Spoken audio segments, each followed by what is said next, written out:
Yo guys, welcome to a new video. Today we are talking about Netflix's newest movie, The Gray Man.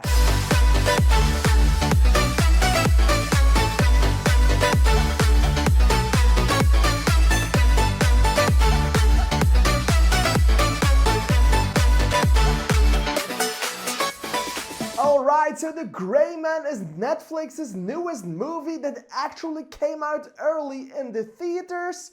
I don't know why. Does anyone know why? Because I don't.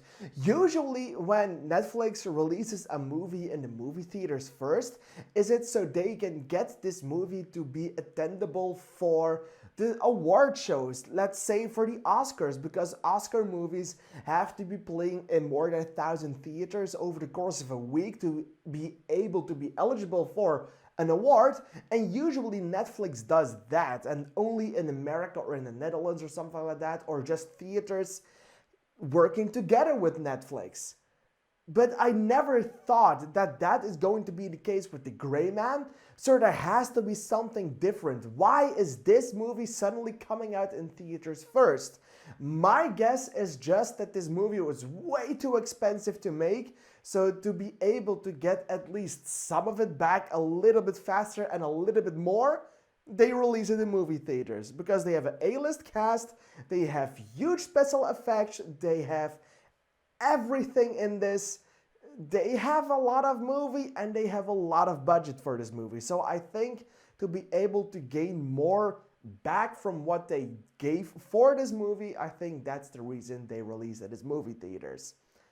But I must also say that I think that this movie has a great advantage of becoming available in movie theaters, because this is such a grand scale popcorn adventure that you have to watch this in movie theaters. The biggest screen, the best sound, it all doesn't matter. It's just that the movie theater experience for going to the theater to see this movie in a jam-packed theater with everyone loving these directors and loving these actors and just seeing the action on screen. This movie is a movie made for the movie theaters. This is a theater expression. This is a theater feeling. I don't think this movie will have the best of chances on Netflix on a small screen. People are going to watch this movie on their phone. I just don't think that is the right way to watch this movie. And that is mainly because of how this movie is handled. It's incredibly self-aware, but incredibly. The cast knows it, the directors know it, it's all there. Of course, the directors are able to make grand scale movies. They are the directors of Avengers, Infinity War, and Endgame, Joe and Anthony Russo. They can handle this sort of thing, but they handled this so well. The action was so fun, it was so over the top, that even though you see the movie and the story in and of itself isn't really the best, even not remotely the best, it's still a lot of fun and you still have a great time at the movie theater. I did see the flaws in it, but I must say, I was really entertained. I was going to the movie theater for a fun time and I came back with a great time. I so enjoyed myself. There were some really great jokes in this. There were some really nice quips in this. The action sequences were phenomenal. The entire Prague scene, I will never forget it. The way that these guys massacred Prague, it was almost too good to handle. It was so incredibly fun.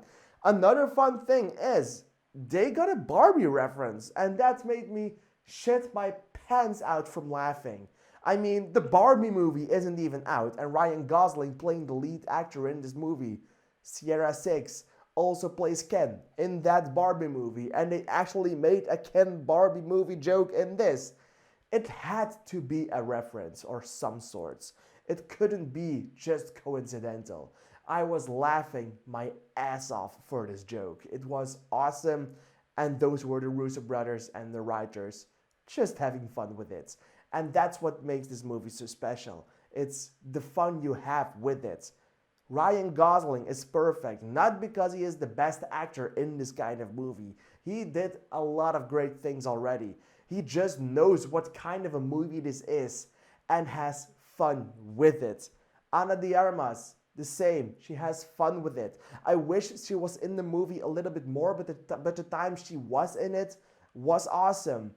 Captain America, oh what, Chris Evans. Wow, Jesus, I really scripted Captain America.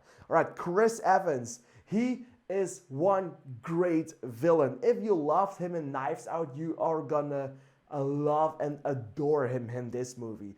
He is phenomenal. He completely lets go of what people think of him as Captain America and makes for a very charming and very evil villain, and a very compelling one. He was awesome. He was fun.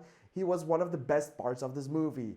So if you want to see just a genuinely good action movie, then this is the movie especially made for you. It has its flaws. The story, it's predictable. The characters aren't always great. And there are some characters, especially the CIA people, that just annoyed the shit out of me. But all the rest surrounding this movie and the way it looks and is sometimes quite bad CGI made it all the better. And that's why I love this movie. It's so incredibly over the top, and that makes for one of the most fun times ever. I'm going to give this movie a 726 out of 1000 or a 7.3 out of 10. But for my enjoyment, it's a definitive 10 out of 10. I really enjoyed this. So I would definitely recommend watching this. Have you seen this movie? Let me know in the comments down below, because I'm really excited to hear your opinion about it. Did you like it? Did you hate it? Or what did you think about it? Let me know. Thanks for watching, and goodbye.